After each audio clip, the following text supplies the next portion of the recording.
Hi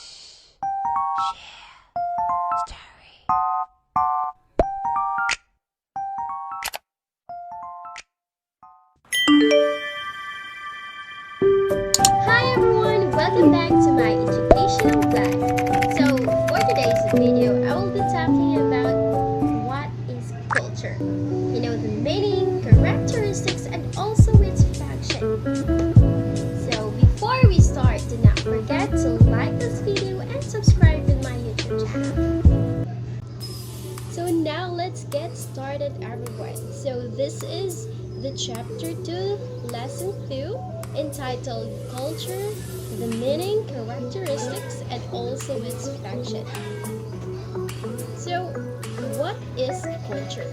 So sometimes we refer an individual as a highly cultured person, right? So meaning that person has certain features such as his speech, manner, and taste for literature, music, or painting which distinguish him from the other people. So in this sense, culture refers to a certain personal characteristics of an individual. So this is not the sense in which the word culture is used and understood in social spaces. So sometimes culture is used in popular discourse to refer to a celebration or an evening of entertainment, as when one speaks of a cultural show. So in this sense, culture is identified with aesthetics or the fine arts such as dance, music, or drama. So this is also different from the technical meaning of the word culture. Culture is used in a special sense in anthropology and sociology. It refers to some of human beings' life ways, their behaviors, beliefs, feelings, and thoughts. So it connotes everything that is acquired by them as social beings. So culture has been defined in a number of ways, so there is no consensus among sociologists and anthropologists regarding the definition of culture.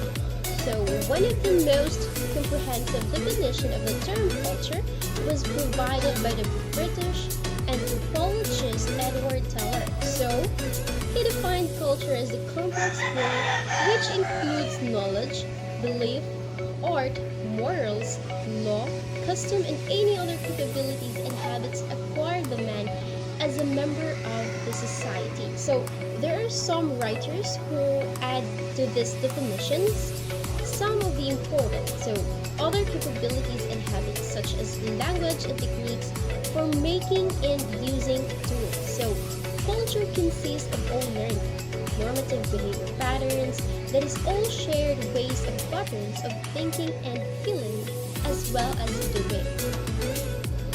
So therefore, culture is moral, intellectual, and spiritual discipline for advancement in accordance with the norms and values based on accumulated heritage.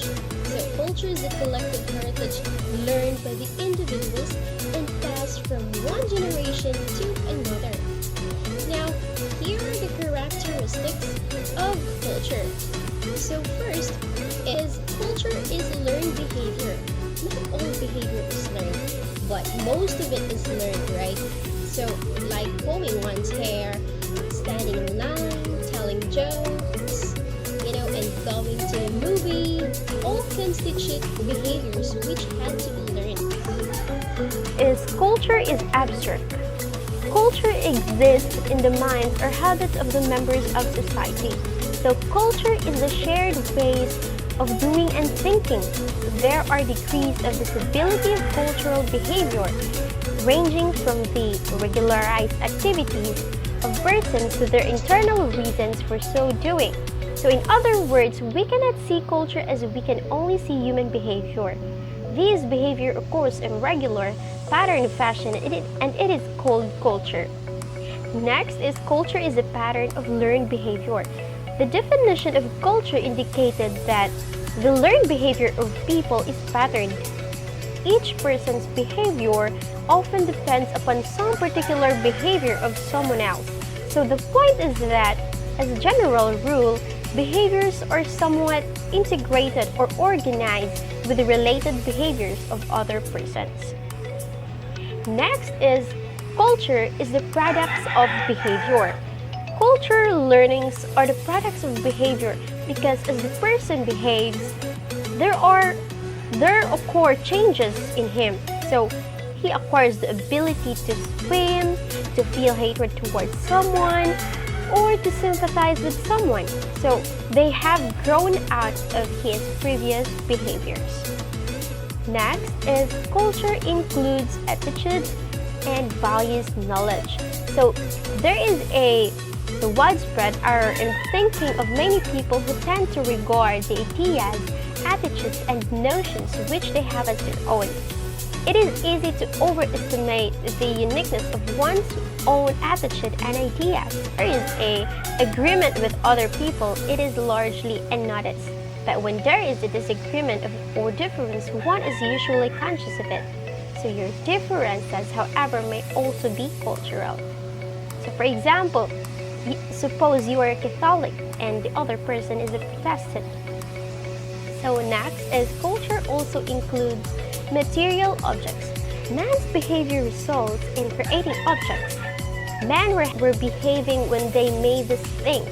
So to make these objects required numerous and various skills which human beings gradually built up through the ages. So man has invented something else and so on.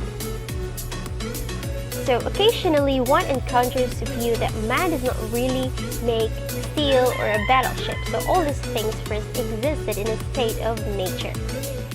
Next is culture is shared by the members of the society. So the patterns of learned behavior and the results of behavior are possessed not by one or a few persons, but usually by a large proportion.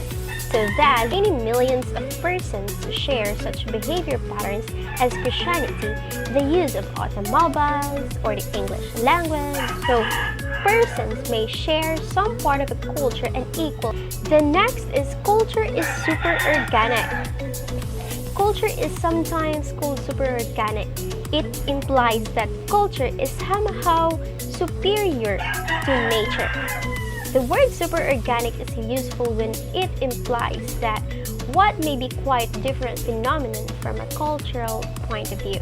Next is culture is pervasive. Culture is pervasive. It touches every aspect of your life. The pervasiveness of culture is manifest in two ways. So first, culture provides an unquestioned context within which individual action and response takes place. So not only emotional action but relational actions are governed by cultural norms. Second, culture pervades social activities and institutions. Next, culture is a way of life. Culture means simply the way of life of the people or the sign for living. So in this sense, a culture is a historically derived system of explicit and implicit signs for living, which tends to be shared by all or specially designed by members of the group. The next is culture is a human product. Culture is not a force operating by itself and independent of the human actors. So there is a unconscious tendency to defy culture, to endow it with life, and treat it as a thing. Culture is a creation of society in interaction and depends for its existence upon the continuance of society. Next is culture is idealistic. Culture embodies the ideas and norms of a group. It is a sum total of the ideal patterns and norms of behavior of a group. Culture consists of the intellectual, artistic, and social ideals and institutions which the members of the society possess and to which they strive to confirm. Since this culture is transmitted among members of society, the cultural ways are learned by persons from persons. Many of them are handed down by one's elders, their parents, teachers, and others of a somewhat older generation. Other cultural behaviors are handed up to elders. Some of the transmission of culture is among contemporaries. The next, culture is continually changing. There is one fundamental and inescapable attribute of culture, the fact of an ending change.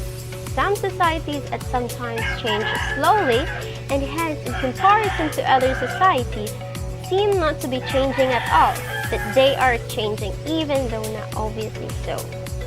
The next, culture is variable. Culture varies from society to society, group to group. Hence, we say culture of India or England. Further, culture varies from group to group within the same society.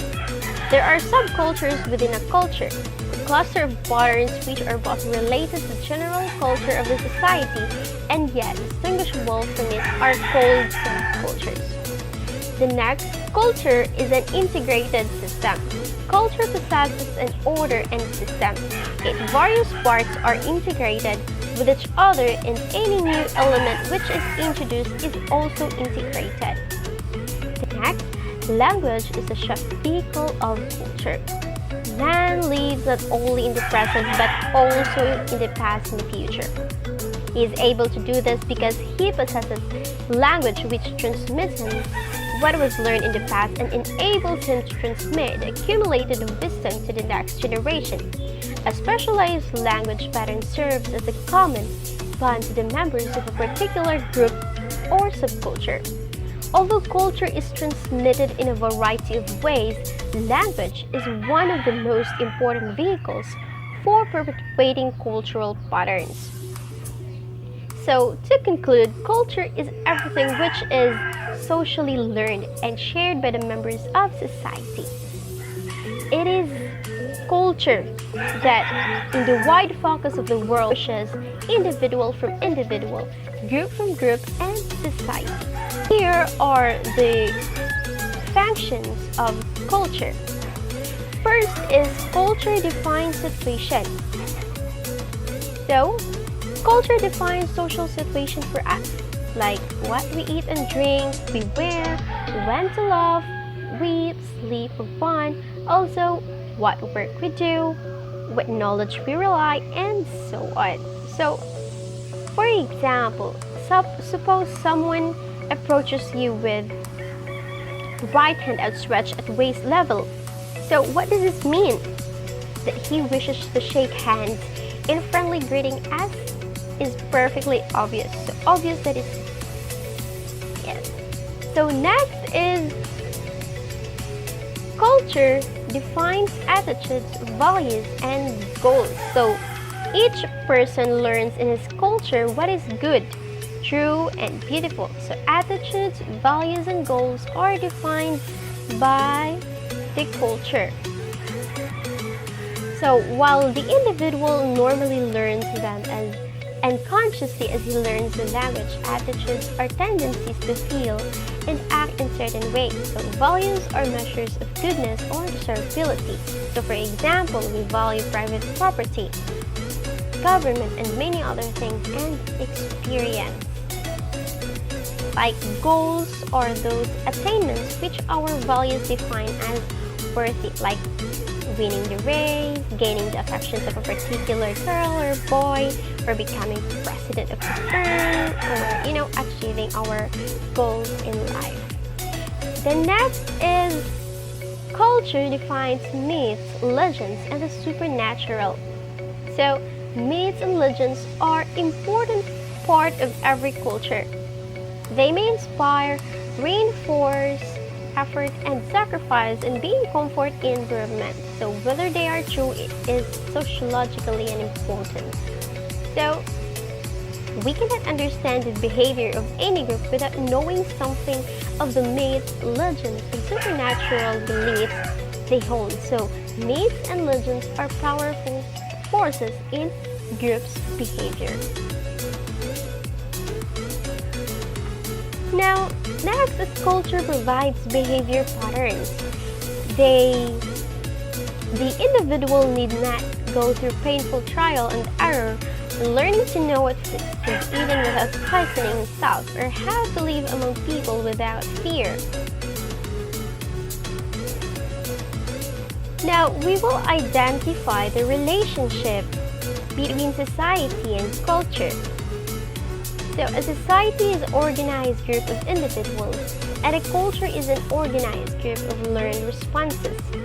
So, a society cannot exist apart from culture.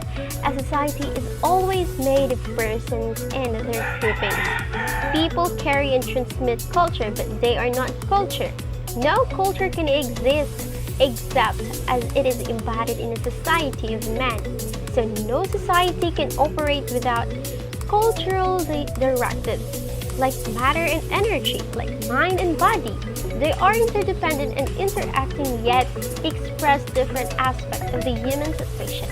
So one must always keep in mind the interdependence and the reciprocal relationship between culture and society.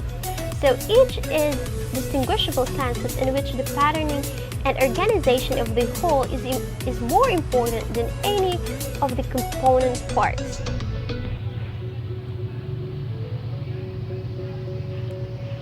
So this is all for my educational vlog, and I hope guys that you have learned something from this video.